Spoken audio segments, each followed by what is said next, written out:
we welcome you to the famous Milwaukee Mile in State Fair Park. The weather here today, well, partly sunny right now.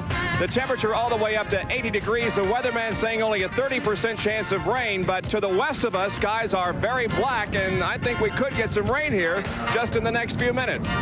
Good afternoon, everybody. I'm Bob Jenkins, along with IndyCar driver Pancho Carter.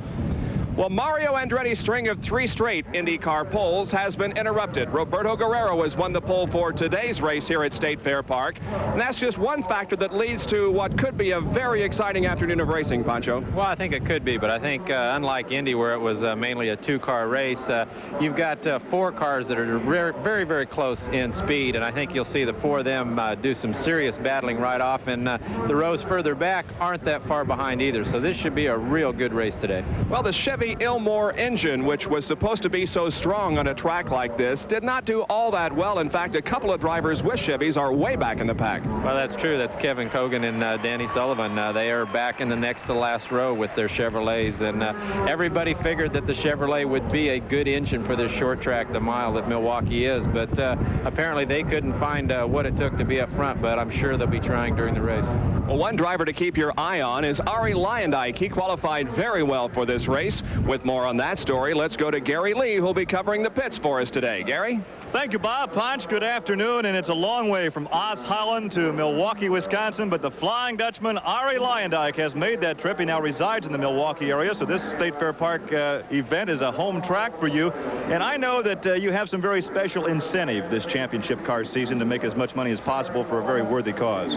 Yes, apart from, you know, trying to win races and do well for our sponsors, our sponsor, Profimi Fuel, has decided to donate $5,000 to the MAC Fund. That's the Midwest Athletes Against Childhood Cancer in Milwaukee, and Profimi will give them $5,000 at each race if I win, and it goes down 4, 3, 2, and 1,000, and no matter what result we do achieve, we will get $1,000 a race at least for the MAC Fund. And you have some very special fans up in the grandstand this afternoon.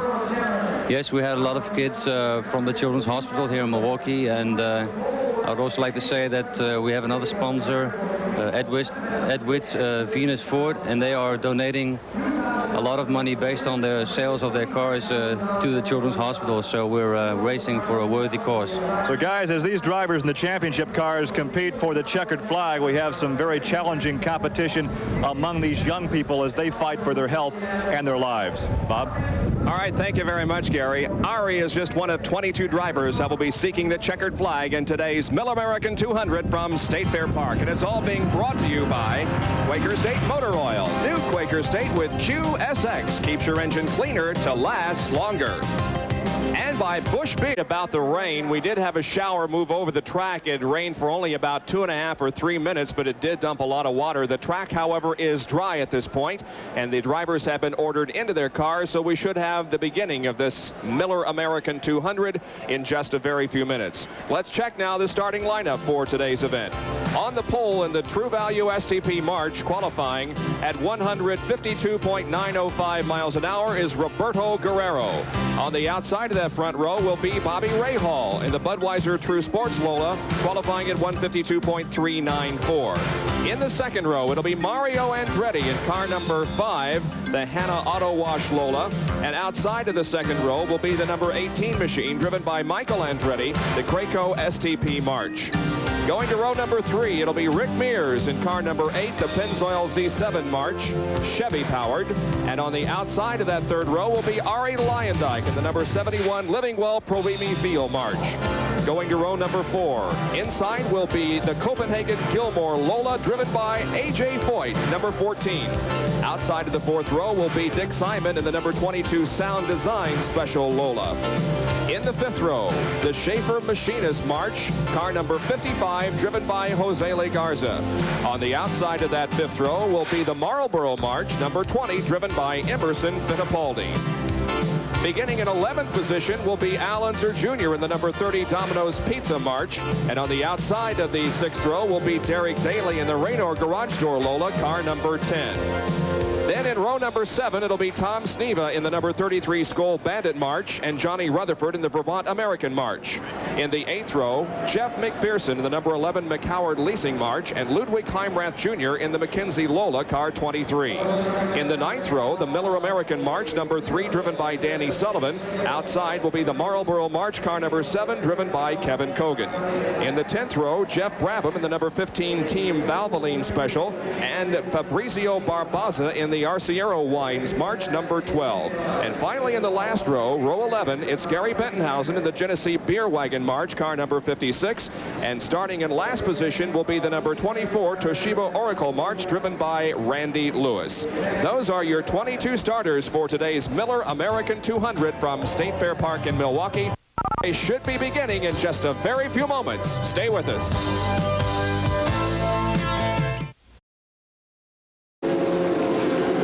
After a rain delay here at State Fair Park in West Allis, Wisconsin, the Milwaukee Mile, the field now begins to roll out of the pit area, and we'll be taking a couple of warm-up laps and then begin this 200-lap event here at State Fair Park. A couple of cars having difficulty rolling out of pit road. One of them is Jeff Brabham, Gary Bentonhausen right behind him. But they now get going, and there is our Valvoline in-car camera in Jeff Brabham's car. And as you can see, now it's getting up to full speed and pulling onto the racetrack. The rest of the field, meanwhile, is in turn number 4, about to complete the first of several warm-up laps that we will have prior to the race. Also, they're going to be checking the actual condition of the track out there to see if there are any wet spots left over from the rain that did occur here. I think one of the things we have to ask, Pancho, does the car change any, or will they have to make chassis adjustments because of the rain that we had and the fact that we've probably now got a completely green racetrack? Well, that's exactly what will happen. A green racetrack, what we mean by that is a track that's new. You know, it's something that hasn't been run on. And with the rain washing off the oil and rubber that was on the track, and also the track drying equipment picks up the rubber that is down in the groove and makes the track green, and that will usually make the car handle different. It'll make the front end usually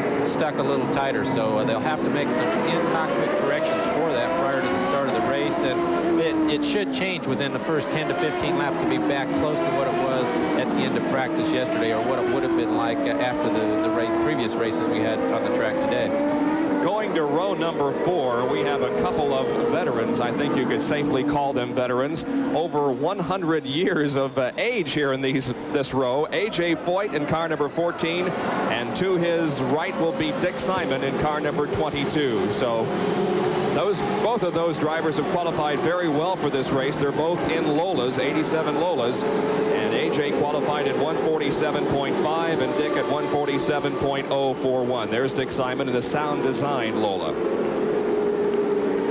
It looks as though that there is a lot of age in that row, but a lot of racing experience, especially in A.J.'s case. A.J.'s been racing, at Indianapolis, everybody's aware of, I'm sure, for over 30 years, which is the same length of time in the Indianapolis-type cars. But it's definitely going to be interesting to see them be where they're at and going towards the front, like I'm sure they will be.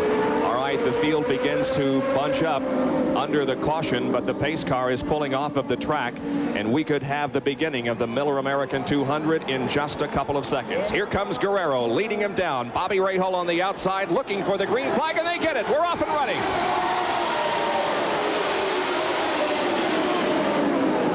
Looks like Roberto's got the jump on Bobby going into the first turn. He's going to get off to turn 2 here now and possibly stretch a lead, but Rahal got a pretty good move on the outside, tried him on the inside 3. But Bobby brakes and lets off the accelerator, and Roberto Guerrero shoots ahead. And as they come down, it'll be Roberto Guerrero leading lap number 1 with Rahal second, then Michael Andretti, followed by Mario Andretti, Rick Mears, and Arie Luyendyk. Yeah, it looks like Roberto's really got a jump on him now after the first lap.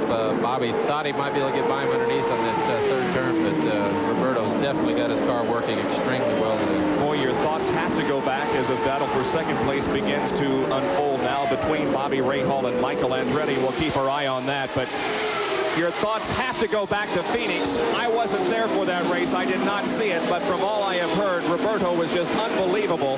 He, of course, started from the back row and came on to win the race and just totally dominated it. Well, he was. His car was running very, very good that day, and I think at the start of the race, nobody really noticed it as much because he did start at the rear of the field and took his time, you might say. He moved up rather quickly, but didn't take any unnecessary chances. And was up in the front in the very early going, and then after he got there, almost totally dominated the race. So Roberto Guerrero has the early lead here at State Fair Park in Milwaukee. There are his finishes in the 1987 season. He was second, of course, at the Indianapolis 500 after the win at Phoenix. He comes off the fourth corner. He's pursued by Ray Hall. There's Michael. There's Mario. And here comes Rick Mears. Also, Ari Leyendijk and A.J. Foyt battling here for sixth position. Ari Leyendijk, the driver that we talked to in the open of the show, he has a special incentive driving for a bonus for some handicapped children. Provimi Veal willing to put up money to donate to charity. Now A.J. Foyt goes to the inside of Ari and takes that sixth position. A.J. looks like he's working well early. Yeah, he looks pretty racy here in the early going. He almost had him the lap before on the same move that he did get by, but he didn't have quite enough alongside of Ari getting into turn 3 the previous lap, but he made sure he had plenty of room and got completely by him going into the corner on that lap. And so Ari Leyendijk falls back to seventh position. That's Dick Simon running there in eighth spot. Dick Simon trying to reel in Ari Leyendijk as they go through the north end of the racetrack, turns number 3 and 4. Behind Simon would be Emerson Fittipaldi in the number 20 car. Now Dick Simon looks to the inside at the end of the straightaway, but is not in a position to make a pass at this time. In the early going of this race, it's going to be interesting to see how much the track has changed, how everybody's handling characteristics are going to be. It looks as though everybody's running about where they did at the end of practice. Nobody seems to be a whole lot better or a whole lot worse. Compared to last week, or compared to the Indianapolis 500 miles, this is pretty much a sprint race. Does that mean that you drive the race with the thought of trying to get up front and staying there, or do you kind of bide your time and wait till things develop and unfold in front of you? No, it's like you say, a sprint race. It's a race that even though it is 200 laps long, the same as Indianapolis, it's only on a mile track, and you cover this track very, very quickly. And if you get going very fast, you're going to have to contend with lapping cars very quickly, as Roberto is already doing. But if you do get lapped, you can be in trouble and not be able to get back on the lead lap because the track is only 1 mile in size. Here we have, Derek Daly, who I'm taking his place up here in the booth today, out on the track in the Raynor garage door car, trying to get by Al Unser Jr. And it looks like his car is working rather well, which it has been all weekend long. This is the battle for 10th spot. Al Unser Jr. in the Domino's car number 30 has that 10th position nailed down right now. But Derek Daly is about 5 car lengths behind. Derek, in the final practice session yesterday, was very quick. Now, he didn't qualify all that well. He qualified good enough for 12th position, but he was very fast in the final practice yesterday. And that means, or it often means, that the car is working better with the race trim. And there he moves to the inside at the end of the main straightaway and takes over that 10th position from Little Al. He had run strong all weekend long and really had slowed down just a little bit, but everybody else seemed to go a little quicker in qualifying, and he moved back quite a few spots. He's been hanging around the 5th or 6th spot in all the practice sessions on the official timing sheet. Well, the Raynor team, for whom Derek Daly is driving this weekend, really had a very tough month of May. There's a look at Derek. The car, of course, or cars in the Raynor garage, 3 of them crashed during the, or at least they were involved in 3 accidents, 2 by Dennis Firestone and 1 by Phil Kruger. And so Derek has taken over this ride for the rest of the season. Now he's approaching the number 20 car, Emerson Fittipaldi, as they come off the 4th turn and onto the straightaway. Immo going to the inside of Randy Lewis, and so is Derek. So Derek has his sights set now on Emerson Fittipaldi. Looks as though he's got the car handling real well, just as I said earlier, he's had all weekend long, but he's working traffic real well and definitely going to close in on Immo. And Al Unser Jr. looking for a good finish here this weekend. And here is second second and third positions as we go back up front again with Roberto Guerrero leading this race. It is Bobby Rahal running in second and Michael Andretti in third. They're beginning to lap some of the slower traffic as Danny Sullivan in that Miller American car powered by the Chevy Ilmor goes a lap down to the leader. So already we're seeing Danny Sullivan, who started 17th, 1 lap to the rear. It just seems like the combination that everybody expected to be good with the Chevy, and, you know, even though it's a year-old March, it's just not been able to be put together for Danny today, and he's still struggling, just like he's been doing all weekend. From what you saw in Indianapolis, of course, you drove in the race in a March, but if you had your choice, would you rather have an 87 Lola, you think? Well, you know, if you had your total choice of what you could have, it's obvious that the Lolas have been running very, very good. But then again, you have Roberto Guerrero in a March, so it's tough to say. The way that Mario dominated the race at Indianapolis, you'd have to say, yes, I'd like a Lola. But on the short tracks at Phoenix and also here at Milwaukee, Roberto has run very strong. And as I said, that is an 87 March. Guerrero very strong as he was in heavy traffic, putting Johnny Rutherford, among others, a lap down. We've completed 16 out of 200 in the Miller American 200. State Fair Park in Milwaukee for the Miller American 200 IndyCar race, and the lead is held by the number 4 STP, March driven by Roberto Guerrero. The pole sitter for this race took the lead at the drop of the green flag and has held on for the first 18 circuits. In second position is Michael Andretti, I think, has moved by Bobby Rahal and gone into second place now, Bob, and looks as though the heavy traffic, Michael is able to work just a little bit better in it and has taken advantage of Bobby. You're absolutely right. There is Michael, then Johnny Rutherford, and then comes Bobby Rahal. So Michael Andretti, the defending champion of this race, goes to the inside of Kevin Kogan at the end of the second turn onto the back stretch, and Michael Andretti now has second position. I think the way Roberto's running today, the rest of the drivers are going to have to keep him in their sights if they have any idea of winning this race. He's running very, very strong, and I think Michael's going to have to stay right in the hunt. Also with Bobby Rahal, he's back now only to third place, which is still a very good place to strike from. But Roberto Guerrero has definitely got the majority of the field covered right now. Bobby Rahal with a disappointing Indianapolis 500. Of course, the win last year put him among the favorites, but it just didn't work out that way in the race itself. And Bobby Rahal trying to make up for that rather poor performance that he had at Indianapolis. And there is Mario Andretti, whose streak of 5 consecutive pole positions in the first 3 races of the 87 IndyCar season was interrupted this weekend by Roberto Guerrero.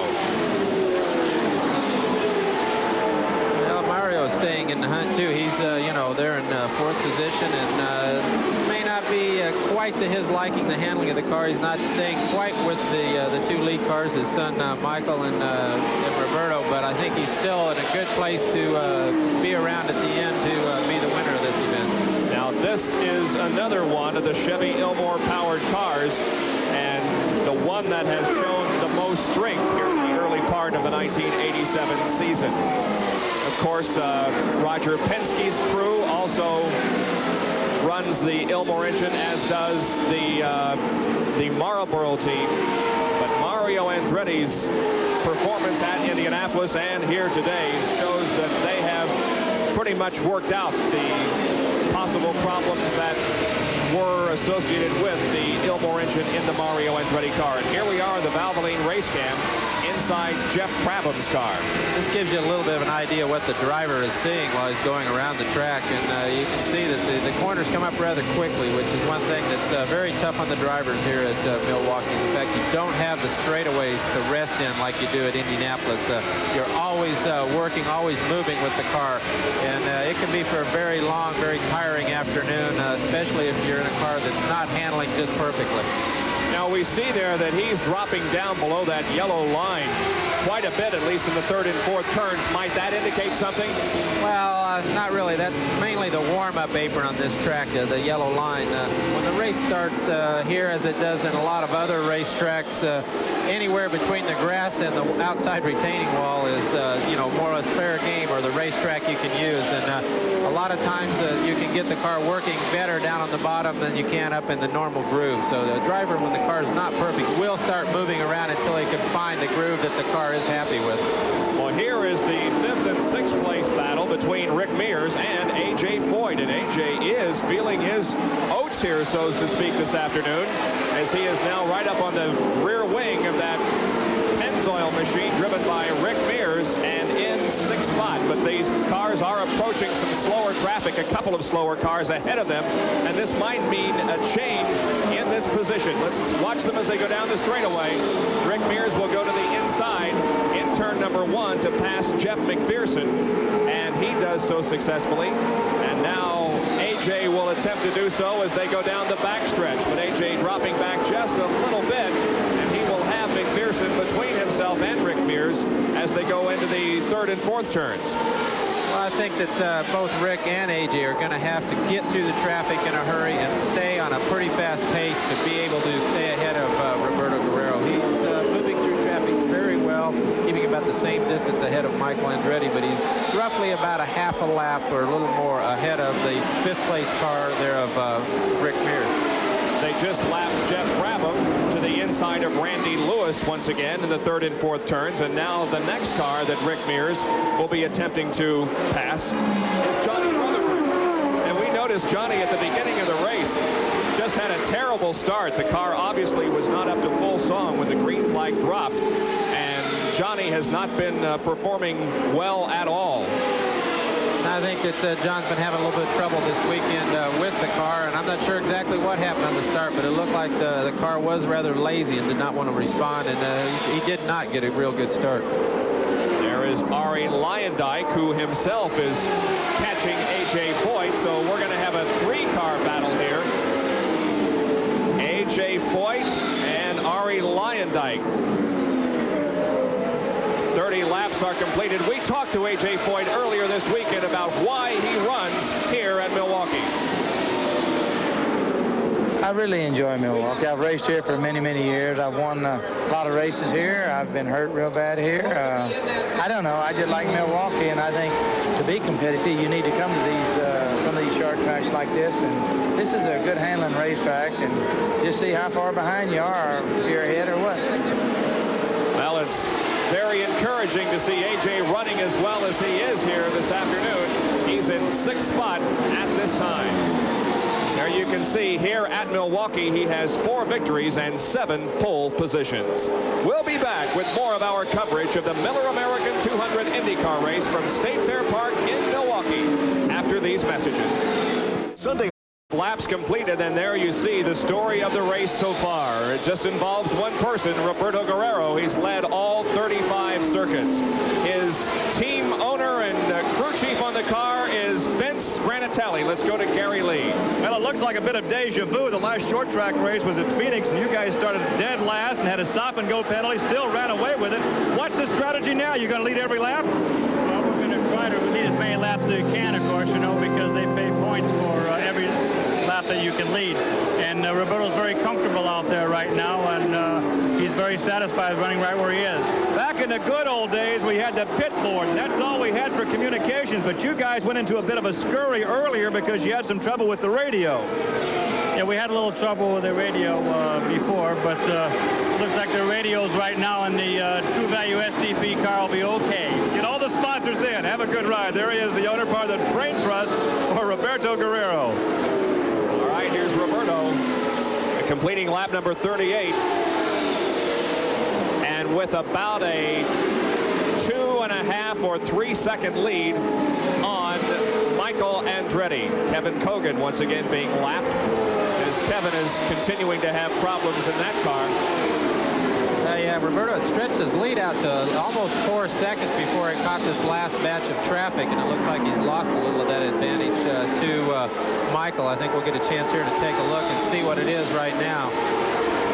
There he's he's lost a little more. It's down to 2.1 seconds, so he's lost almost half the advantage he had only, 3 or 4 laps ago.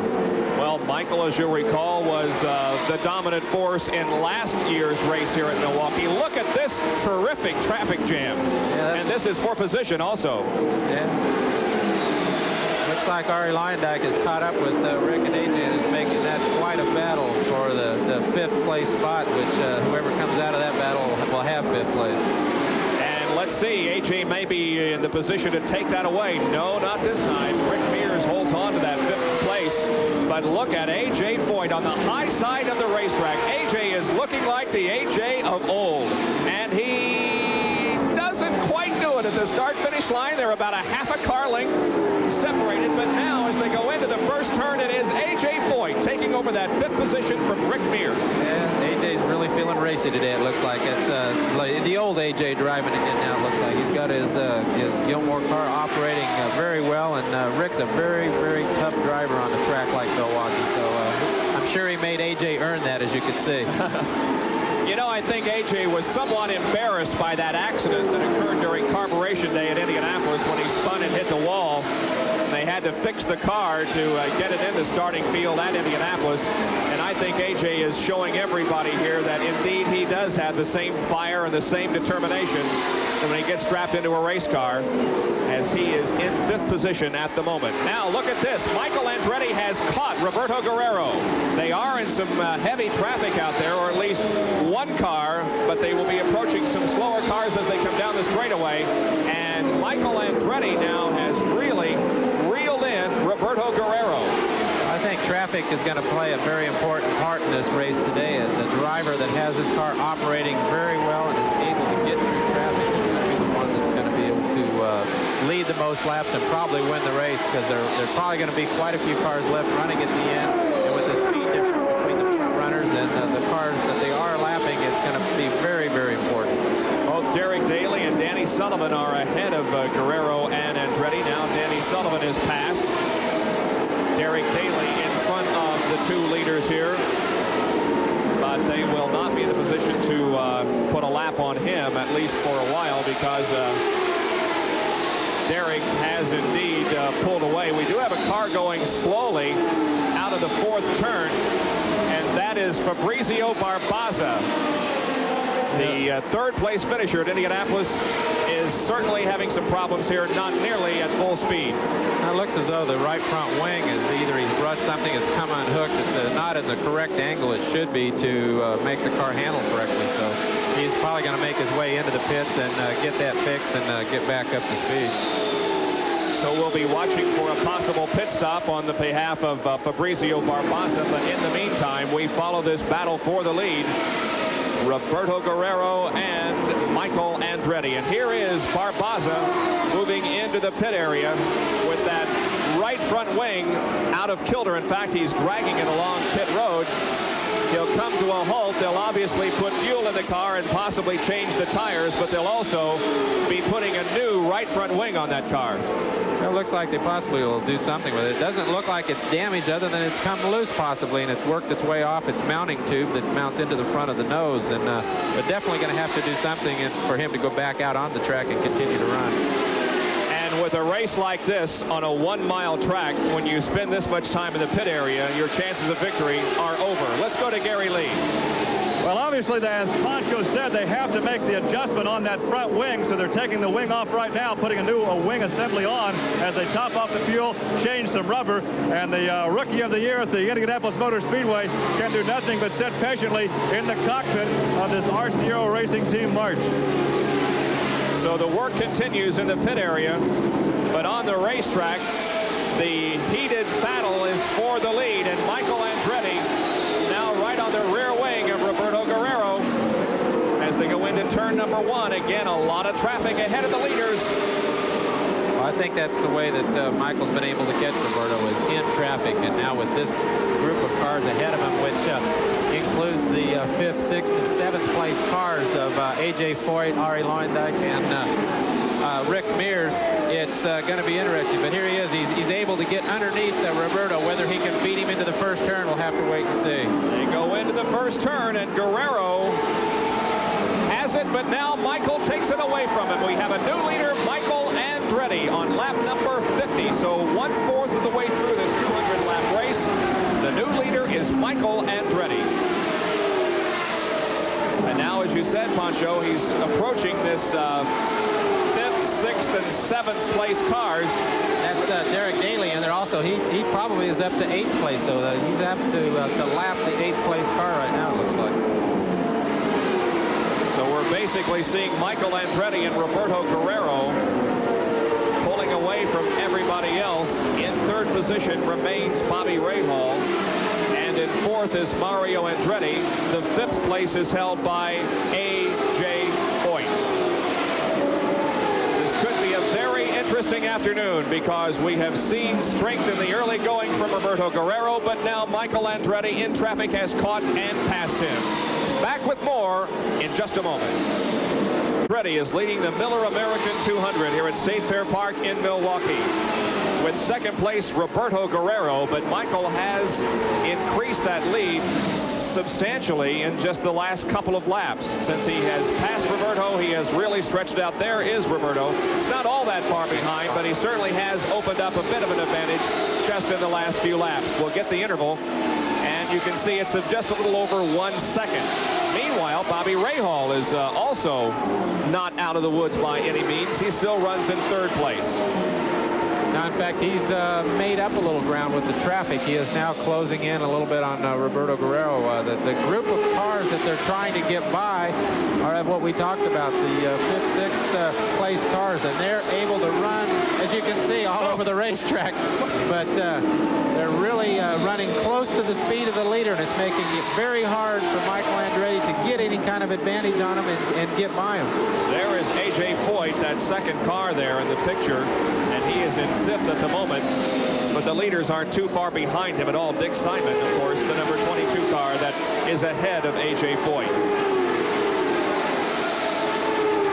So Foyt's going to have his hands full here staying on the lead lap as Derek Daly and Al Unser Jr. go into turn 1 side by side. Derek's car working good, though. That certainly is. In fact, he's moved ahead of Arie Luyendyk now, and I'm not sure the scoring, but I think he possibly could be up in the 6th place right now. There is Michael Andretti as he is behind now Arie Luyendyk and Al Unser Jr. But again, because of the traffic, Roberto Guerrero and Bobby Rahal have both caught Michael. And here is Roberto going high in turn number 1 and looking to the outside, but now dropping in behind Michael. Michael will apparently take the inside route, passing Al Unser Jr. in the back stretch going into turn number 3, and Roberto is going to try the high side on Al Unser Jr. This might be the way that Roberto can find a different groove by having to take and pass people high and low. He may find a place that his car is working a little better and be able to get his advantage back on Michael. And look at Bobby Rahal, who is also right there in 3rd position. And as a matter of fact, he is catching Roberto Guerrero and almost going into 2nd position, but not able to. But we now have a terrific battle for 2nd. We certainly do. And you can see how Roberto is running the outer groove right now, where Bobby is on the inside. He has to get his car in a little harder getting into turn 3.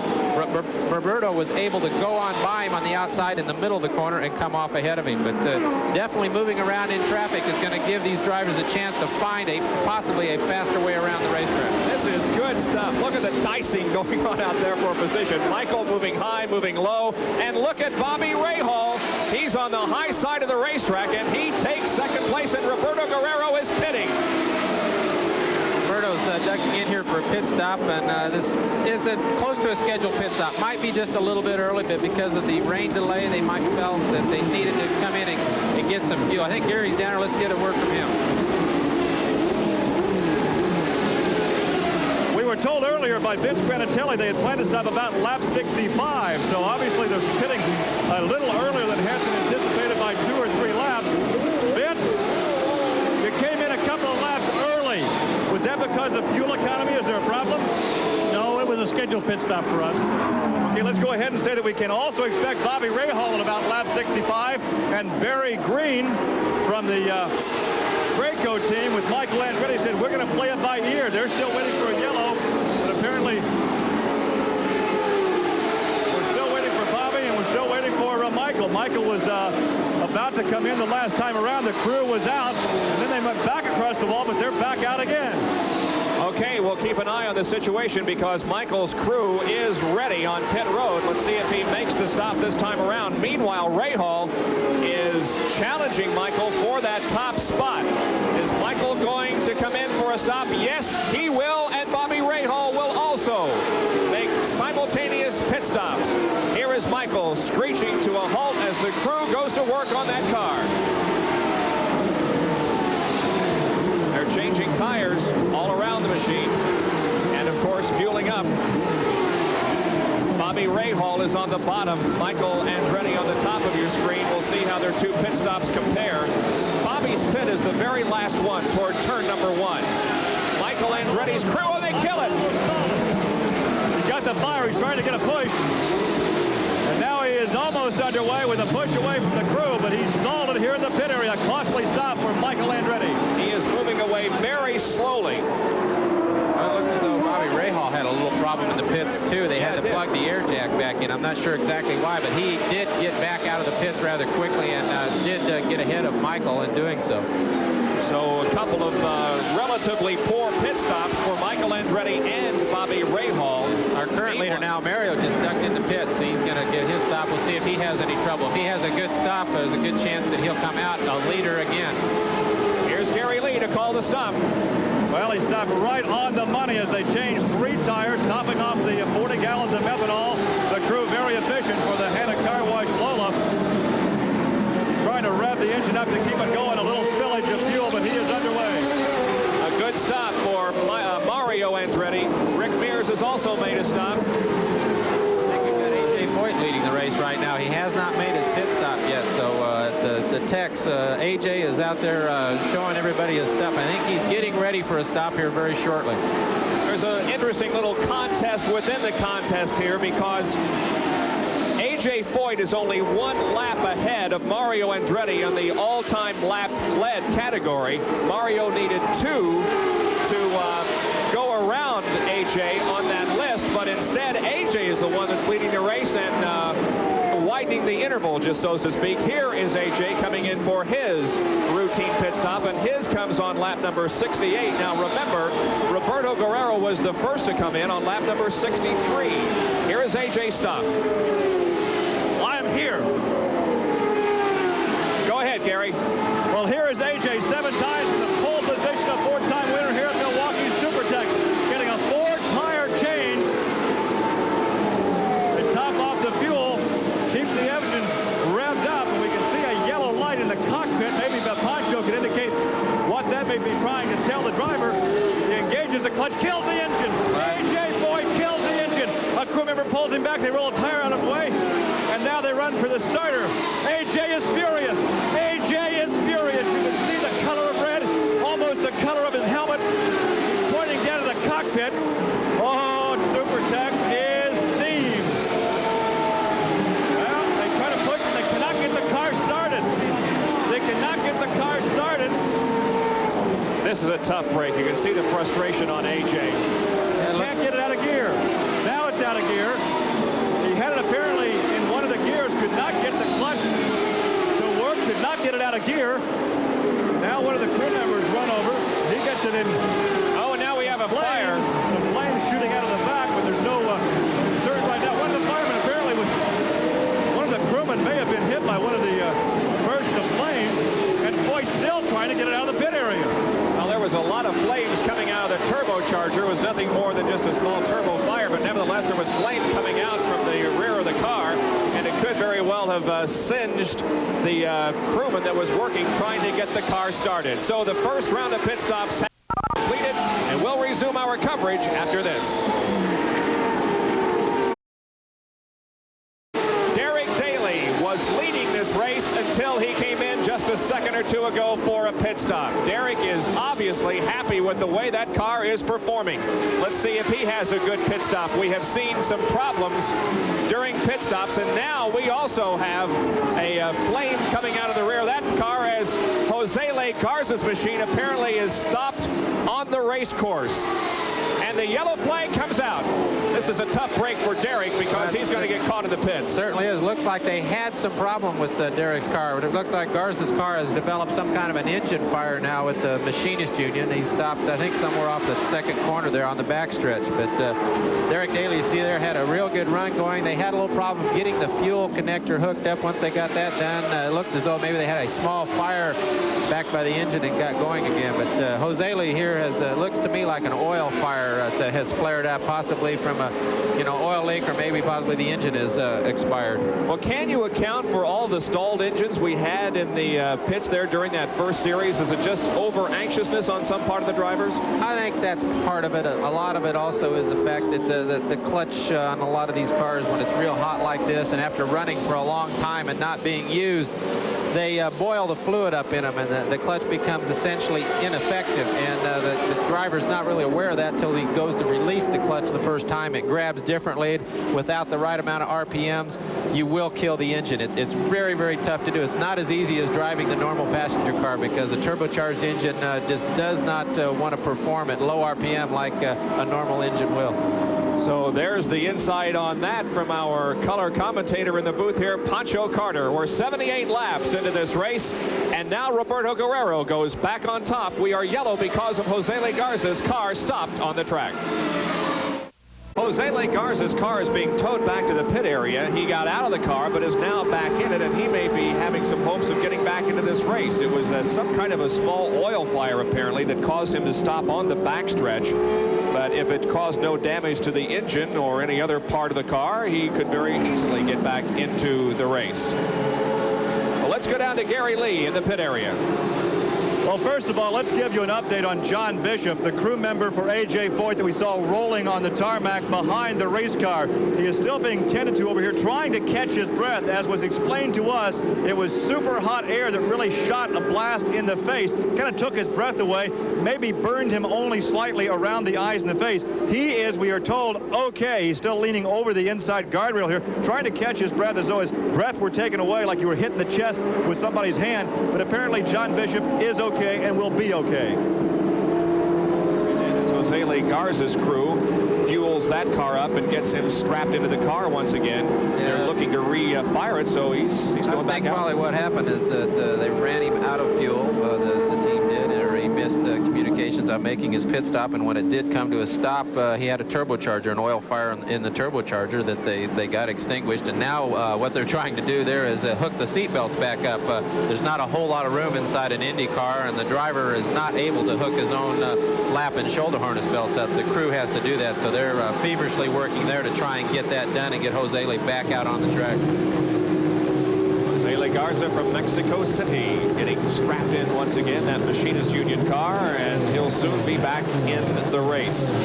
So 82 laps have been completed now, and we are under caution for the very first time this afternoon. It's been a very clean race to this point, as we've had no spins or incidents like that, and we've seen some great racing. And I would say the story of the race to this point is traffic, because we have seen intervals close up in traffic, and we've seen intervals increase because of traffic. Well, it certainly has, and I think that the traffic on the track has been very, interesting as far as who's working the best, and Michael looked to be doing the best job in traffic. But I think the pit stops under the green and the time lost there is going to be very, very important in the outcome of this race. Now with the yellow, they'll get a chance to bunch up. It won't be as critical, but I think the on-track racing, as you said, with the traffic and the pit stops are going to be the deciding factor. Just in case you're wondering what speed they're running at now, we have a radar right below us, and the speed is about 60 miles an hour under caution. Now ESPN and Championship Auto Racing Teams present a track fact brought to you by Quaker State Motor Oil. New Quaker State with QSX keeps your engine cleaner to last longer. Every time we see something new or different on a race car, we tend to think it's something tricked to make the car go faster. Well, this is silver aluminum tape. It serves a purpose, but not to make the car go faster. In fact, on a pit stop, the exhaust from this Cosworth engine can actually cool to about 800 to 1,000 degrees time it gets back here to the wing. That's hot enough to delaminate the carbon fiber, actually bubble it up or melt the wing. So in an effort to keep the wing from melting during a pit stop, they use this rather inexpensive aluminum tape. The Miller American 200 IndyCar race from State Fair Park in Milwaukee, 84 laps old. We'll be back after this. With the lead being held at the moment by Roberto Guerrero and Mario Andretti in second place, Bobby Rahal third, and this man, Michael Andretti, running in fourth. We are about to go green once again. There is Roberto Guerrero coming off of corner number 4. The pace car ducks to the pit area, and the green flag flies once again over the 1 mile magnificent Milwaukee mile. Now Mario Andretti running in second position, and he has clear sailing between himself and Guerrero. We'll see how strong Mario's Lola Chevy is. I think that goes to show you what the pit stops did. Mario had a very good pit stop, hit it a little later than Roberto Guerrero did, and has gained ground and being able to be in second place now as opposed to fourth, where he'd been running prior to the pit stop flurry and also the yellow flag. So I think that's going to help him, and now we'll see if he got his car changed during the pit stop to where it handles a little better on the track and is able to get through traffic better. Well, Roberto Guerrero, as Jose Le Garza comes back in, obviously something not wrong with that car. Here's Gary. Well, obviously there was a problem with the handling. They got the car restarted. We can still see the residue from the extinguisher all over this Machinist Union number 55 march. They changed 3 tires, the 2 right side tires, the left rear. They still have the car up on the jacks. We'll walk over here and see if perhaps we can get a comment from Mark Bridges, the team manager, as they're still working on the left front now.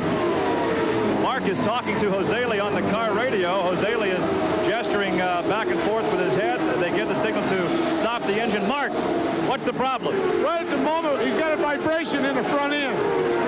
All right, a vibration in the front end. So they told Jose Le to kill the engine.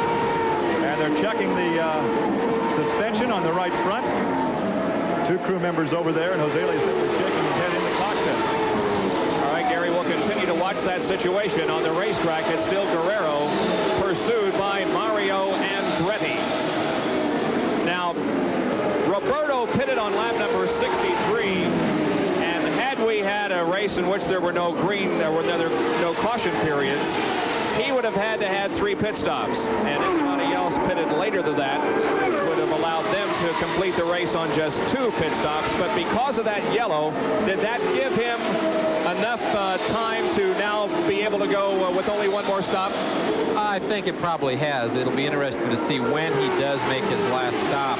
If he did pit earlier or use too much fuel in the early part of the race, he may only be able to go 63 laps on a full load of fuel. The only other thing you have to look at is late in the race, it is very hard to get the car completely topped off because you don't have as much fuel in the tank to actually push the fuel in the hose into the car. So a lot of times you can end up with a short load of fuel, and that can affect the outcome of the race and also whether you can go the distance.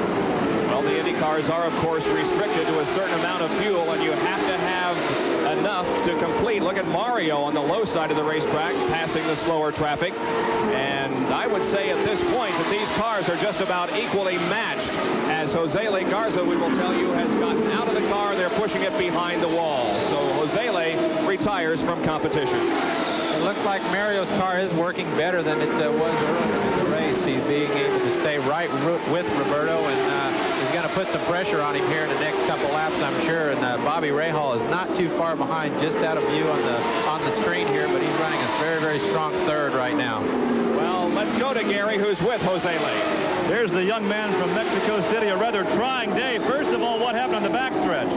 Well, I think the car just ran out of fuel, and the heat buildup turned the fiberglass. It just, caught on fire, and by the time we got all that out, I lost like 5 laps. Did you feel the heat? Yeah, a little bit. I mean, I could see it in the back, but I didn't want to get out until those guys got there. But then it just got too bad. I had to get out of the car and wait for them to put it out. Mark Bridges told us you had a vibration someplace in the race car. I don't know what broke afterwards. After we got in here, got the car started and got it refueled, something else broke in the car. They couldn't take the front left wheel off of it. And, we were afraid that something was going to fall off the car because I was driving with the steering wheel sideways down the straightaway. So just decided to take it back to the shed. So for the sake of safety, he parks car 55.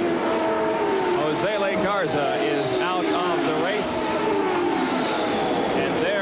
Roberto Guerrero, who now has a bit of an advantage over Mario Andretti. Stretched out the advantage perhaps to 1.5 or 2 seconds even. There are only 4 cars on the lead lap at this point. Arie Luyendyk is in 5th, but he's a lap down to 4 cars on the lead lap. Roberto Guerrero, Mario Andretti, followed by Bobby Rahal, and in 4th place is Michael Andretti. Well, Gary Lee had a chance to talk with Roberto earlier this weekend about the 500. Bettenhausen's car. He not only knocked off the front fiberglass nose, but he also bent this box back in the master control cylinders. This is the master clutch cylinder. The accident knocked off this plastic cap, allowing the clutch fluid to leak out. That made the clutch inoperable. Consequently, on the final pit stop, Guerrero stalled the engine and cost himself the Indy 500. Well, we did not hear from Roberto in that particular little feature there, but needless to say, he was very disappointed after being in a very good position to win the Indianapolis 500, and that accident occurring with Tony Bettenhausen losing the tire and then Roberto hitting it, and it pretty much spelled the end for his chances of winning. But boy, he sure has a tremendous record at Indianapolis. 2nd, 3rd, 4th, and now 2nd this year. Johnny Rutherford is being lapped by our leader as we are very close to the halfway point. Now here we go inside the Jeff Brabham car, the Valvoline race car, and we'll just take a lap with Jeff. It looks as though Jeff's car is handling halfway decent. He's got a little bit of understeer there. You can see his hand rolling up more than the top of the wheel, or quite high on the wheel. And there he is going down the backstretch now and entering turn 3. And again, you can see his hand quite a bit up into view, which probably indicates the car is understeering a little bit. He is able to stay right with the car that he's following down the front stretch. Car smoking. That's Dick Simon. He's right there. It looks as though Roberto is starting to catch him to lap him. Not sure what the smoke was, but it doesn't seem to have affected him a whole lot. He is slowing down a little bit, but not a whole lot. Dropping to the inside of the racetrack and allowing the faster drivers to get by. It would appear as if the G-forces on this racetrack are pretty as Tom Seva comes in for a pit stop. The G-forces have to be very strong going around these corners at 140, 50 miles an hour. Well, they certainly are. The highest thing on the car is the driver's head, and because of all the downforce the car gets, the traction it gets with the tires, it tries to throw everything that's not hooked down out of the car. And as you see here, Mario's having a real battle with Roberto, but the driver's head tries to get thrown out of the car because of the G-force, and that's one thing that the drivers have to be in good physical shape in order to drive this race. It is the same number of laps as Indianapolis. It will get over in a shorter period of time, but it is much more demanding than Indianapolis is. So we have seen a very competitive Milwaukee 200 in the first half of the race. We're just past the halfway point with 103 laps now completed, and Roberto Guerrero has his hands full trying to stave off the challenge of Mario Andretti. And Bobby Rahal is not too far behind, and Michael Andretti is also on the lead lap. With very few cars having dropped out of this contest, it just means for more traffic out there, and we have seen so far in the race that more traffic means closer competition among the front runners. Back with more in just a moment at the Miller American 200. Crash. Rick Mears has hit the wall. Just coming off of 4. Yeah. And boy, he has really torn up the right side of that race car, and we're seeing Rick trying to get out of the car. Meanwhile, this presents a very opportune time for the drivers to come in for another pit stop. This, make it a little early to go to the end, I think, unless this is a lengthy yellow. As you can see, Rick trying to get out of the car here. It's can't tell for sure. He's moving around in there. Yes. Not sure if he's partially trapped in or just waiting to make sure that everybody is slowed down and the rescue crew is there before he gets out. But here we have Mario beating Roberto out of the pits on the stop. So he will be our new leader now if all the front runners do come in for a stop under this yellow flag situation. And I believe that Rahal is going to beat Guerrero out of the pits. Yes, so it's going to be Mario, Rahal, and Guerrero in that order, and then Michael Andretti with and we go back to green. Our concern at the moment is, though, for Rick Mears. We saw him trying to get out of the race car just a few moments ago, and he appears to be okay, but some of the nose machine and the nose of the car could have come back and partially pinned him. That apparently is not the case. As you can see, Rick momentarily sitting on the outside wall. He's standing up, walking around. He looks as though he's all right, so that's good to see. It does look like he's done some substantial damage to the right side of the Pennzoil March, but he does look all right. They're standing in front of the truck and getting his neck collar and gloves and everything off.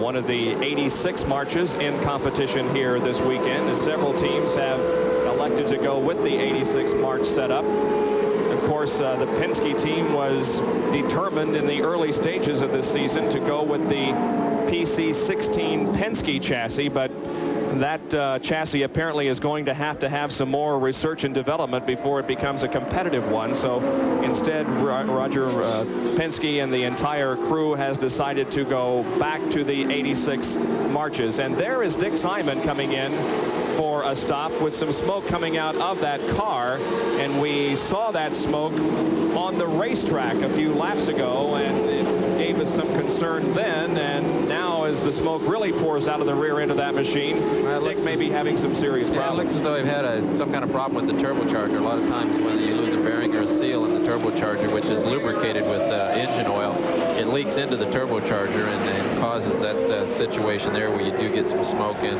if you run it long enough, you could even get a fire back there. But it looks as though they're going to try and do some repairs, maybe change the turbocharger. The oldest driver in IndyCar racing, he is 53 years of age, and another one of the veterans that have proven this year that age really doesn't make a difference, at least in qualifying, because Dick qualified very well at Indianapolis. He qualified very well here.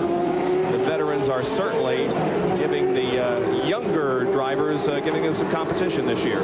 There you can see more or less a stovepipe is what they put on that. It's a device to take and use a regular stovepipe material, put it over the turbocharger, and that lets the fumes from the turbocharger get up away from the car, and then hopefully will not set anything on fire. But it's not a real sophisticated piece of equipment, but it does do its job. And I think that's possibly what it is. You can see that's a lot of oil smoke coming out of there, and for some reason they have got oil inside the turbocharger.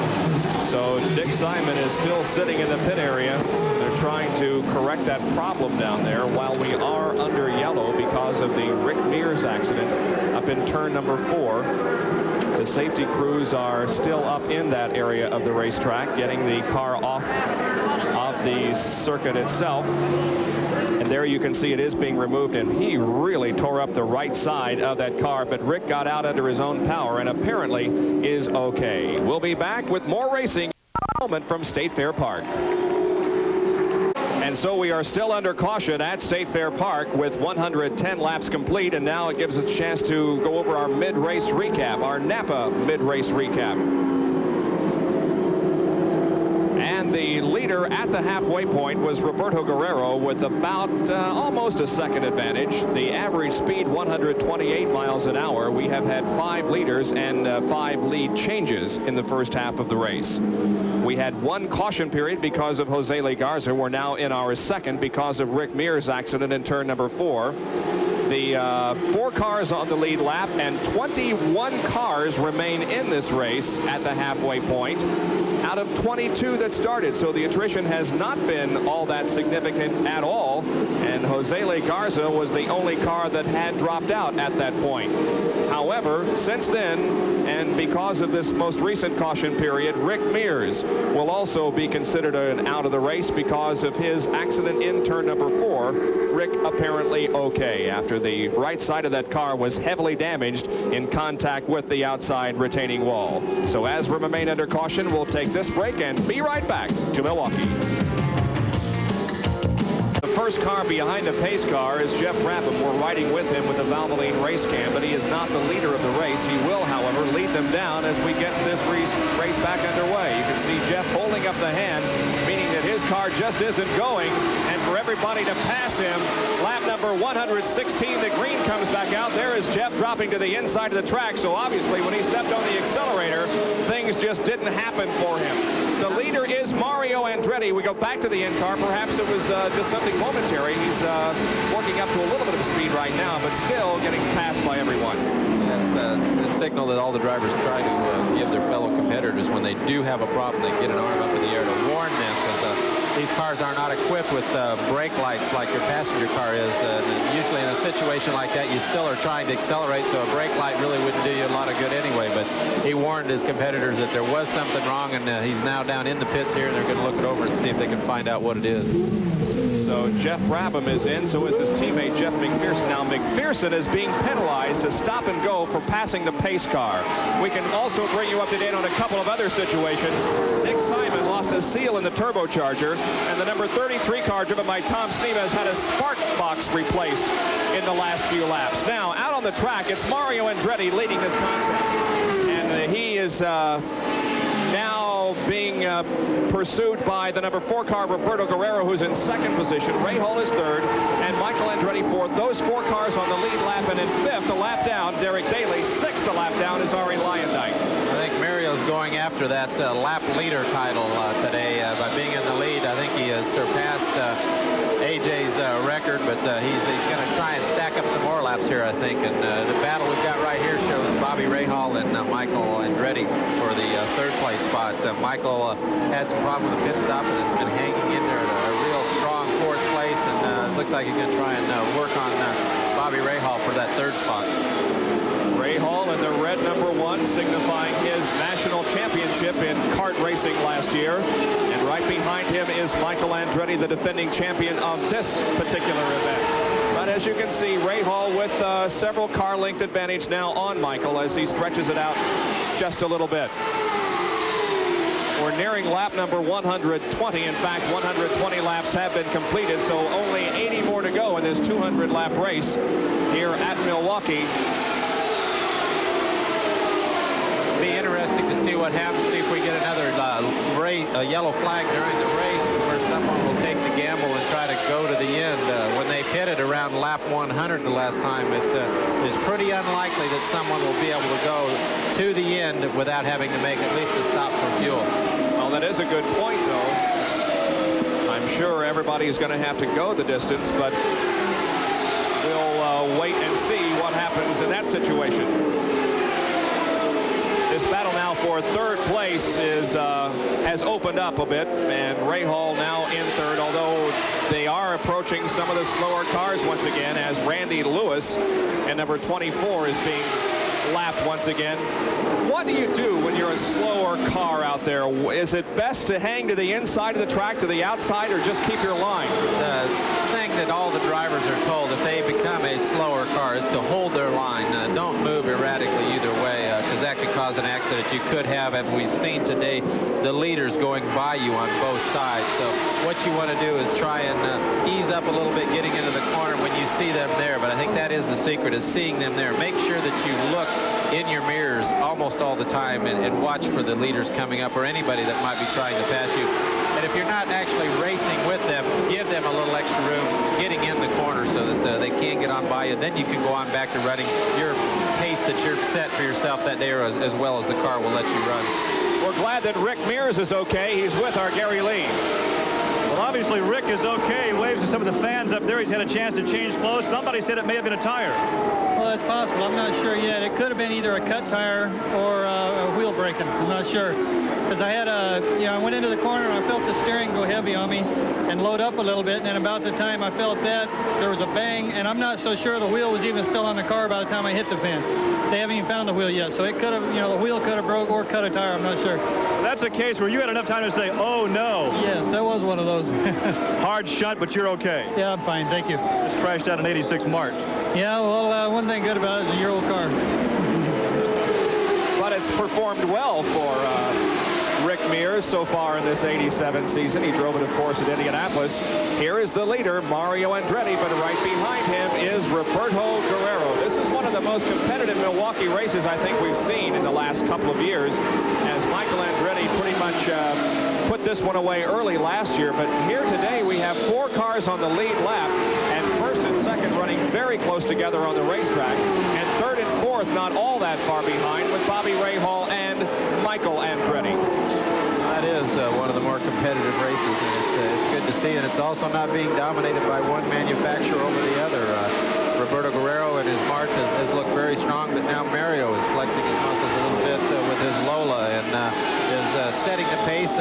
that it looks as if Roberto is just able to maintain. He cannot close any ground on him.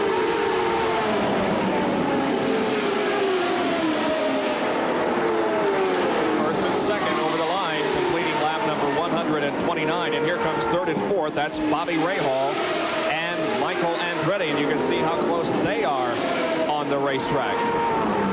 Here again, another manufacturer duel. We've got a Lola that Bobby Rahal is in, leading this particular group here in third, and Michael Andretti, you know, in a march, right in behind him.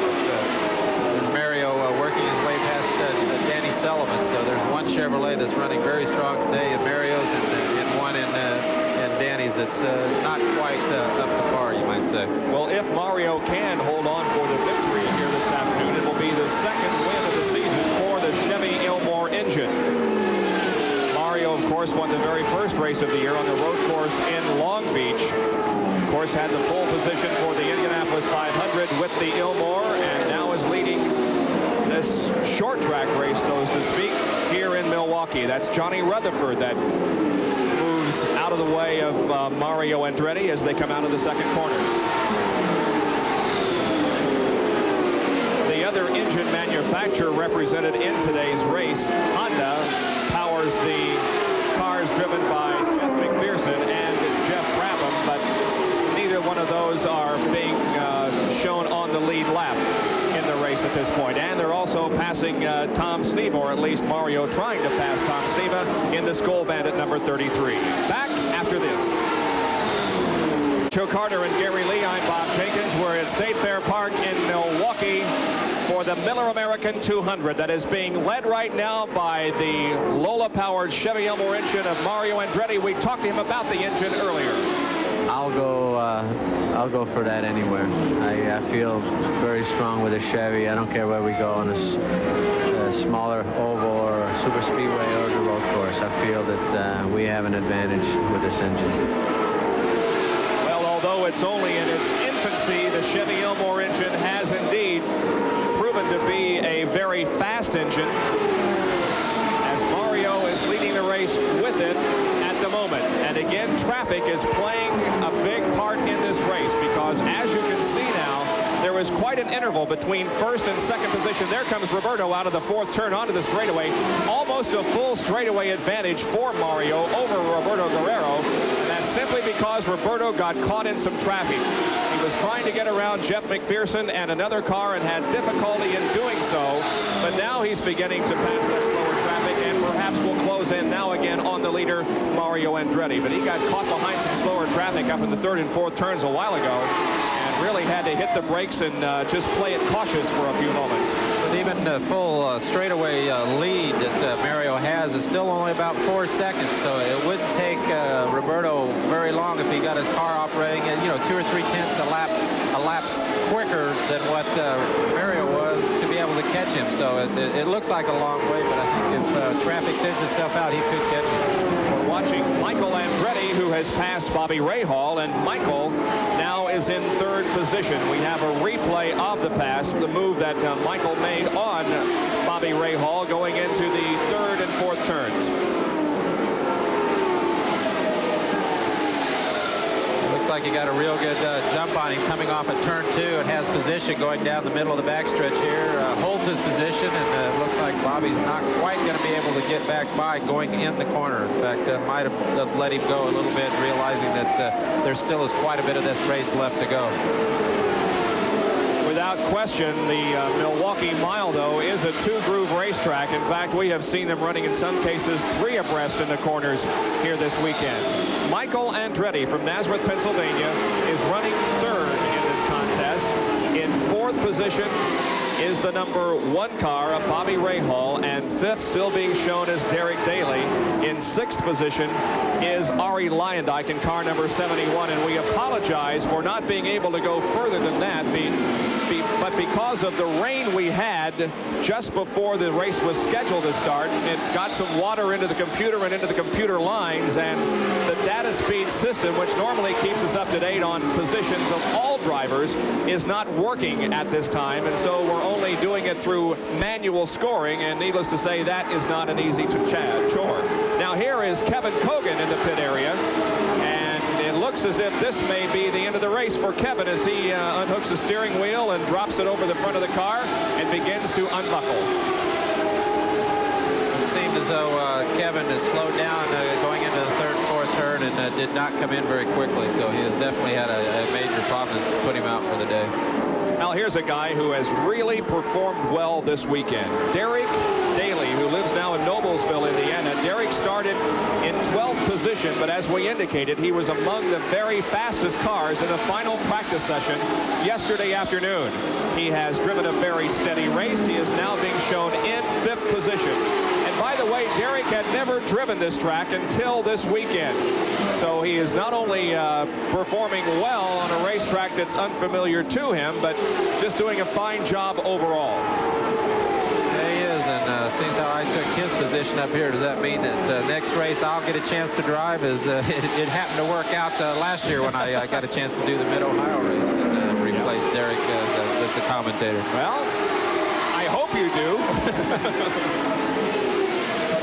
Well, if it's up to me, I would much rather be out there mixing it up with Derek and Mario and AJ and everybody else. Not that anything about you, Bob, but just it's more my line of work, you might say. I understand that, and by the same token, I'd much rather be up here than I would down there risking my neck at 160 miles an hour. That it's not my cup of tea. A.J. Foyt is still in the race. He's running just ahead of Derek Daly. A.J., of course, had a very bad pit stop and fell off the pace, but nevertheless, he's still hanging in there in competition. There is Ludwig Heimrath Jr. driving for Dick Simon this year.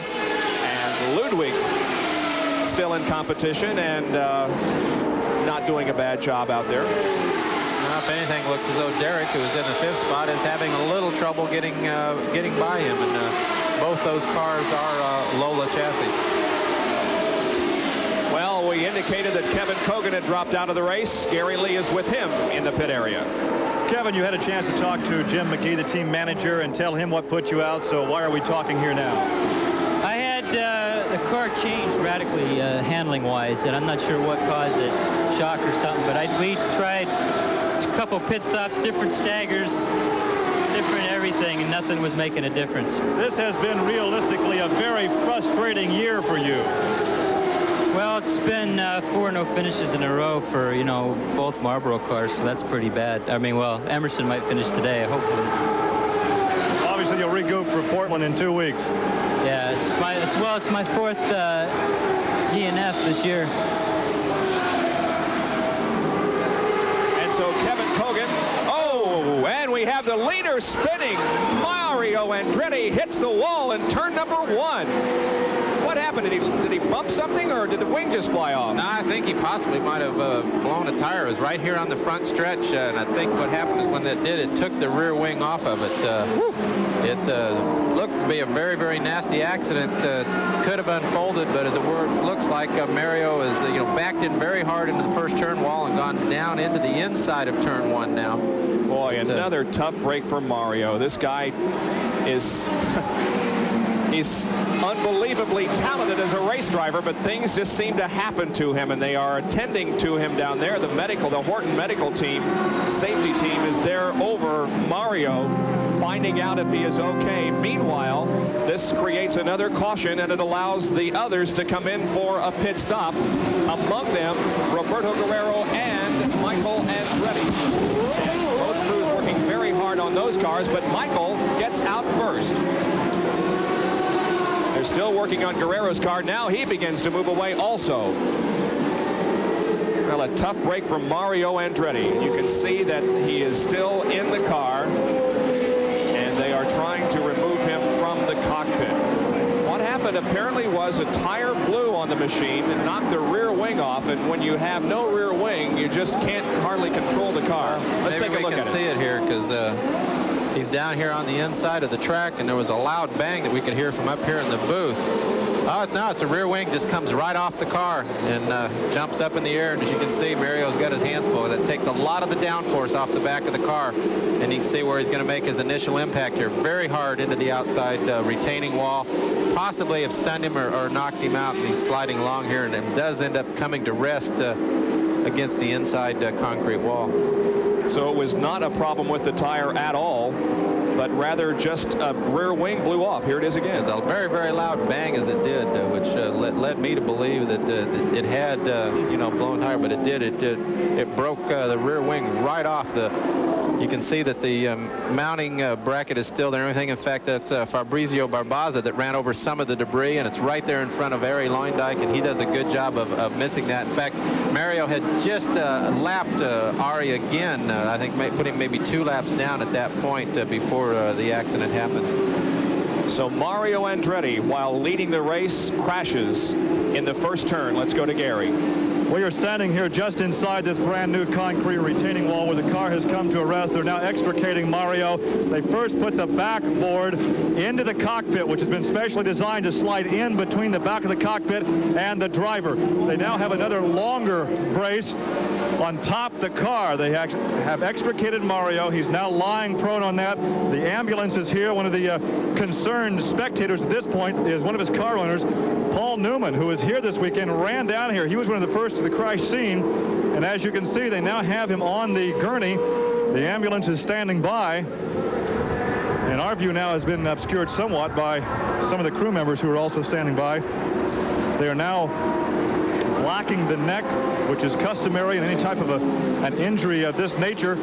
He is talking to the rescue squad right now. So Mario making a fist with both hands. He has been asked to do that by the medical crew. They're checking to see if there's any other damage. He is moving his legs on his own, and he is able to talk. So right now he is conscious, he is talking, he is moving, which obviously in a crash like this are some very good signs. The Horton medical crew is here. They have a medical facility, the finest of any medical facility of its nature in the country, standing by in the infield. He'll be taken there first, we would suspect, and if need be transferred on downtown. So that is the situation right now inside the first turn against this new concrete retaining wall as the attention continues to be centered around Mario Andretti.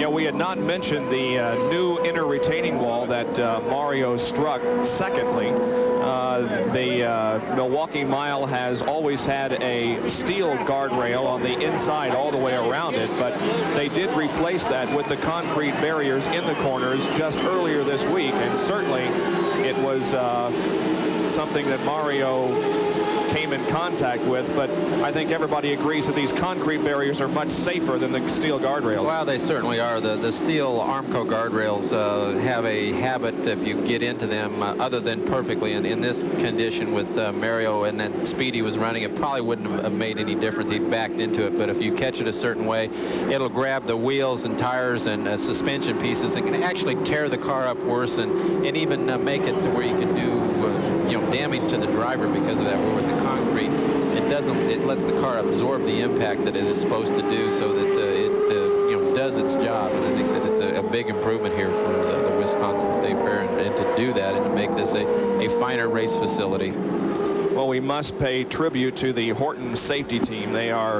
among the most professional rescuers in the business. Steve Edwards is the safety director for championship auto racing teams. Dr. Steve Alvey is the physician. They are always very prompt on the scene of any accident involving an Indy car. Bobby Rahal, we understand, is also in the pits as they're changing the rubber all around that car and putting the final drops of fuel in, probably because we only have 45 more laps to go. And it looks as though he's going with another fresh set of tires. I can see the sticker still on the right rear. In fact, you can see him now on all the tires. So he's come in to go for a fresh set of tires and try to go out and run Michael Andretti down, who is leading right now. And I'm sure that it's very much on his mind as to how his father is. But being a son myself of a race driver, I think that he realizes that it's part of the hazard, and that I'm sure his crew will radio him that Mario has been taken out of the car, and as soon as we know something, or sure the crew, they will get it to Michael so he can more or less get back to the point of hand, and that's driving his Preco Special. Well, it certainly is of utmost importance for him to keep his mind on the race itself, because he is leading and in a very good position to walk off as the winner of this 200-miler here in Milwaukee. Back after this. Go back to racing in just a moment. The field is on the backstretch. Next time they come around, they will get the green. Here is Mario's crash that we'll have Pancho talk about it. Well, Mario's just past Fabrizio Barbaza, and there the rear wing breaks off, and Fabrizio hits it, and you can see Mario starting to turn into the corner, loses the downforce in the back end, and starts to spin, trying everything he can do to keep the car off the wall, but it does hit very hard on the outside turn one wall, and looks as though it guides itself right on down and hits again pretty solidly into the inside wall there, as you can see, and hopefully Mario is not injured. It's a similar type accident to what happened to Dennis Firestone in Indianapolis, and he did end up with a couple fractured vertebrae, and maybe Gary Lee has something he can report to us from down in the infield. Well, I have standing by Steve Alvey, the CART medical director. Mario was not removed from the ambulance to go inside the Horton unit here. He was transferred on downtown. What are the extent of the injuries? Okay, Mario, Gary, is awake and alert. He has no apparent injuries now, but because of the angle in which he came in contact with the wall, there's a risk of a cervical spine fracture or back fracture. So rather than move him and risk doing any harm if there is a fracture, we've sent him directly to the hospital for precautionary x-rays.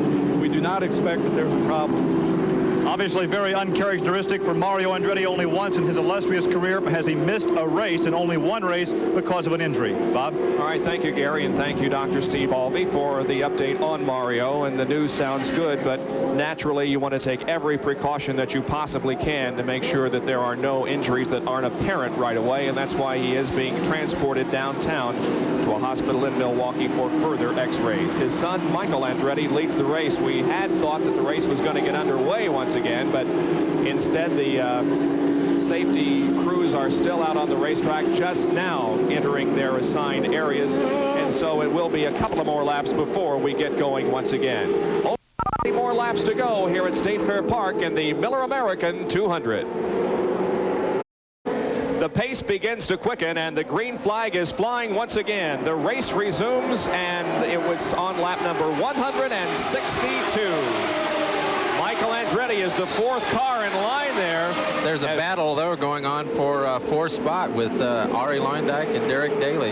Derek had been in fourth and Ari in fifth, but they're really going at it right ahead of Michael Andretti, the leader. So they really don't want to give ground to the leader, and you've got Roberto going by on the outside. So you've got two different groups of cars battling for position. It's a very, very tight running down there. Well, there's no way you can give the move over flag to Ari Leindyke and Derek Daly, because they are battling themselves for position, but it has really cost Michael Andretti as Roberto went on the outside of both of them and passed and went into the lead. So now Michael begins to get around those cars, passing right now Derek Daly at the end of the backstretch, and now another car positions itself between Guerrero and Michael Andretti. That's Ludwig Heimrath Jr. Andretti will pass him coming off turn number 4 down the front stretch, and now there are no cars separating first and second. Let's see if Michael can make up that precious ground that he lost to Roberto Guerrero in traffic once again. There again, traffic plays an important role in how a race outcome will be. Also the pit stops. Michael got a little better stop, got in and out ahead of Roberto, but the on-track action here today has been very good. Roberto got his car up on the outside groove and motored by everybody, and is leading the race right now. There you see just 35 laps to go in this race. By the way, Derek Daly and Ari Leindyke are battling for that fifth position, or make that fourth position. However, both are 2 laps down. We have 3 cars on the lead lap in addition to Guerrero and Michael Andretti. The other car on the lead lap in third position is Bobby Rahal, and there he is trying to weave his way through traffic. He has already passed 6 cars since the green flag dropped, and remember, he came in for some fresh rubber. Maybe that is an advantage for him here in these closing laps. Well, making a late stop on a yellow like that, hopefully you can get the car working a little bit better, but you do lose a lot of ground, and the way traffic is being played today, that could be a costly move. But then again, if his tires are better at the end of the race, he's able to run stronger than either Michael or Roberto, he could end up being the winner today. All right, he is now trying to get by Emerson Fittipaldi, who remains in competition in the other Marlboro car. His teammate Kevin Kogan retired from competition a few laps ago, but Emerson Fittipaldi is still out there, and now Bobby tries to set him up going into turn number 3. Can't do it, however.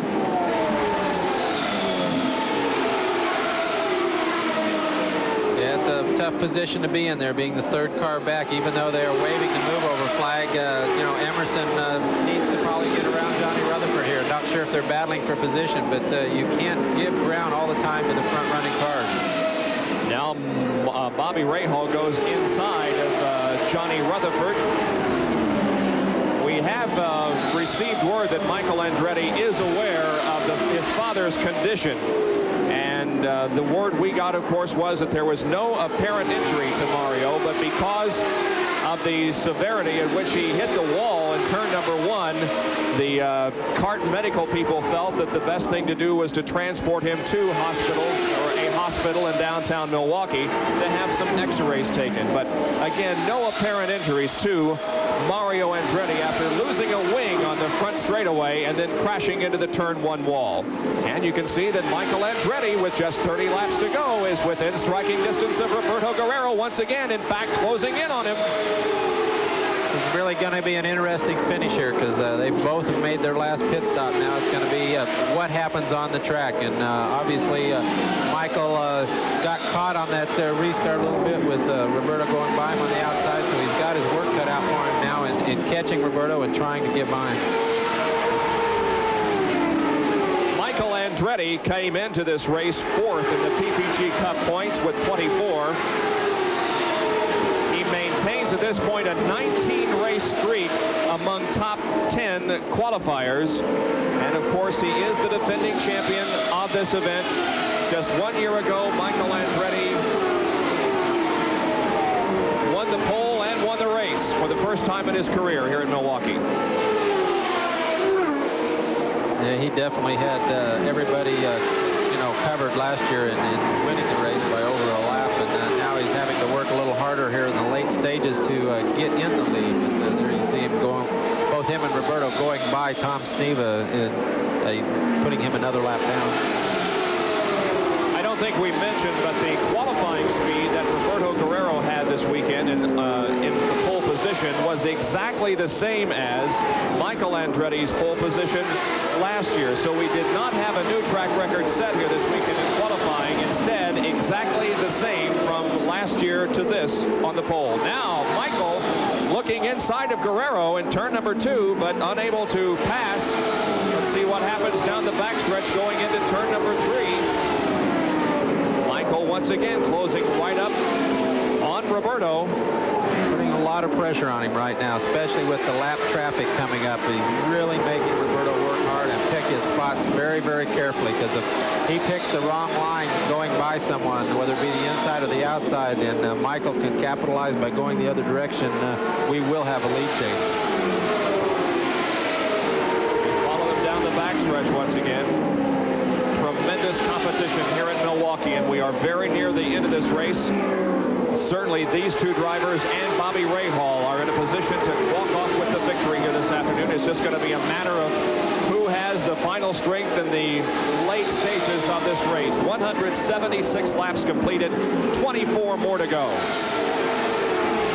What do you think? Has Michael got the stronger car, and it's just a matter of him getting around? He's going to go inside. Oh, look at this wheel-to-wheel racing. Well, right there he had the stronger move, you might say. He was just getting his car in the corner harder. It looks like Roberto might have a little straightaway speed on him, but he's trying now to get back the position he has lost. But you can tell the cars are very, very close. I think Michael just got his car in the corner a little harder that time than Roberto did. There, Roberto's trying to do the same thing back, but Michael, able to get in the corner just a little bit harder, is able to maintain the lead now.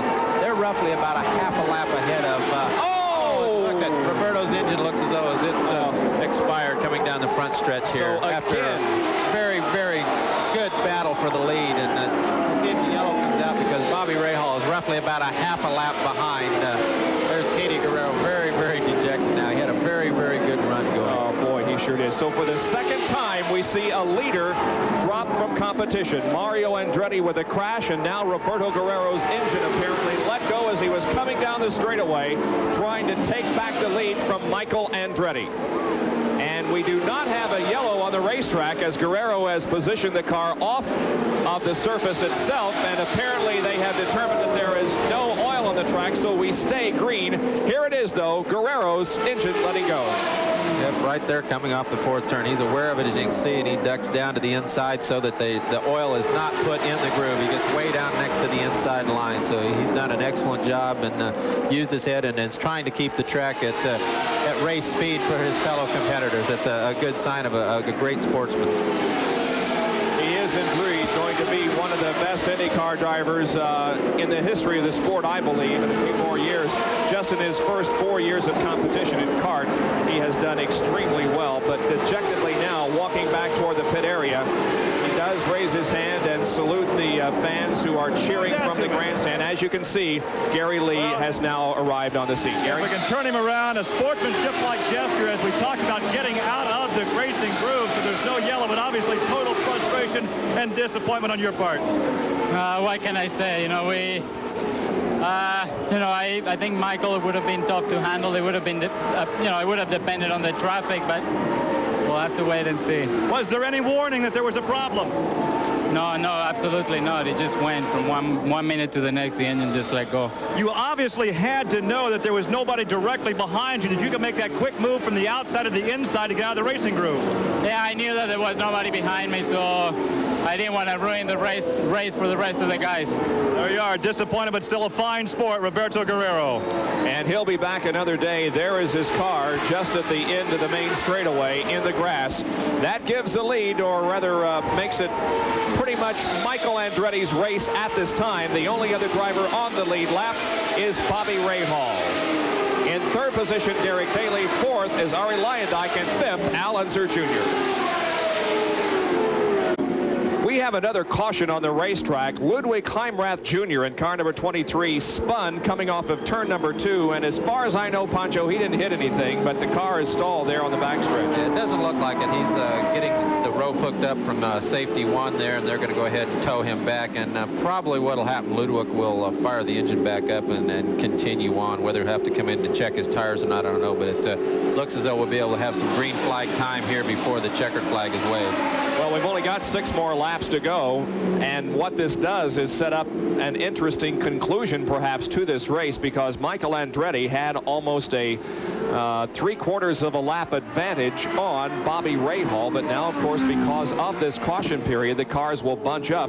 There are going to be 3, 6, about 7 cars between him and Bobby Rahal, so that's still going to be a pretty tough thing for Bobby to do, is to get through the lap traffic with Michael having nothing but a clear track ahead of him. So it'd be interesting to see when we do go green whether Bobby, his tire change there late is going to help him out and have a better set of tires for the closing laps of the race. Ludwig Heimrath Jr. has gotten restarted. He'll be joining the race in just a moment. When we come back, Jack Rooney just... green flag is coming out once again, and the race resumes with just 4 more laps to go. That's the completion of lap number 196. Michael Andretti is the leader of this race, with Bobby Rahal the only other car on the lead lap, but he has about now 6 cars between himself and the leader, and he has a lot of work to do to catch Michael Andretti. I don't think he can do it unless something happens to Michael's car. Well, it's going to be a pretty tough thing to do, but Bobby's giving it his all right now. He's on the inside passing a couple cars, and there you can see the cluster of cars coming off at turn 4, and we've got Derek Daly there contending with him, who's in the 3rd slot, but he is down a few laps, so he's definitely going to let it hang out here a little bit, Bobby is, and try and catch up with Michael. But Michael, with the clear track, looks like he's going to have the race in hand. Derek Daly is in 3rd now, 2 laps down. Arie Luyendyk in 4th, also 2 laps down, and 3 laps down in 5th position is Al Unser Jr.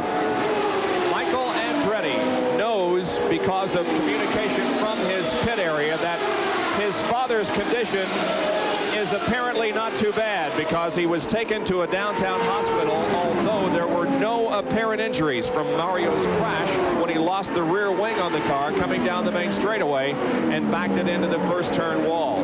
They did take him to the hospital, though, just as a precaution and just to take some x-rays to make sure that there are no broken bones in the spine or in the neck. But now the white flag has dropped on Michael Andretti, and And he is in line for his 4th IndyCar win of his career and 2nd in a row here at State Fair Park in Milwaukee. He's in the 3rd turn, now in the 4th turn.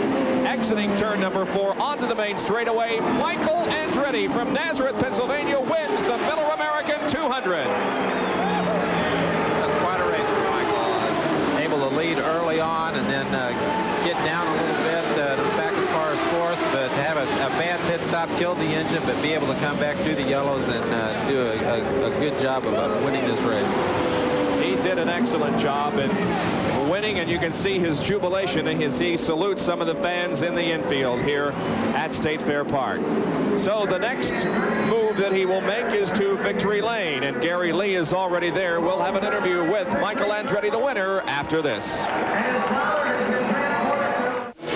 Top 5 finishers. Michael Andretti wins. Bobby Rahal 2nd. Derek Daly 3rd. Ari Leyendijk 4th. Al Unser Jr. 5th. Let's go to victory lane. Here's Gary. And here he is. Congratulations. Obviously a very bittersweet victory for Michael Andretti. It really is. You know, when I saw Dad's car there and him in the stretcher, it just, I didn't know what to feel. But they say he's going to be all right, and, this one's for him. Obviously, you got the word from the crew that there were no apparent injuries. He was taken on downtown for some precautionary examinations. But realistically, you allowed the race to come back to you. At one point, there was a clutch problem we heard about, but obviously the race came back and you were in the front. The car got better and better as the race went on, and it looked like the other guys got a little slower. And even though Roberto got me there at the restart, we got him right back, and then he blew the engine. I think our car was working just a little bit better than him, but it would have been a really dogfight. We can hear the emotion in the voice. Congratulations, 2 in a row for Michael here at Milwaukee.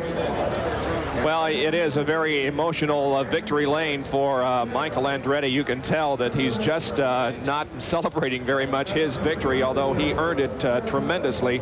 But he does have a lot of concern for his father, who was involved in an accident here. Well, the CART Miller American 200 has been brought to you by Dodge, setting new standards of performance. And by Quaker State Motor Oil. New Quaker State with QSX keeps your engine cleaner to last longer. This broadcast has been produced under authority granted by Championship Auto Racing Teams for the private use of our audience. Any reproduction of this broadcast in any form without the express written permission of Championship Auto Racing Teams is prohibited.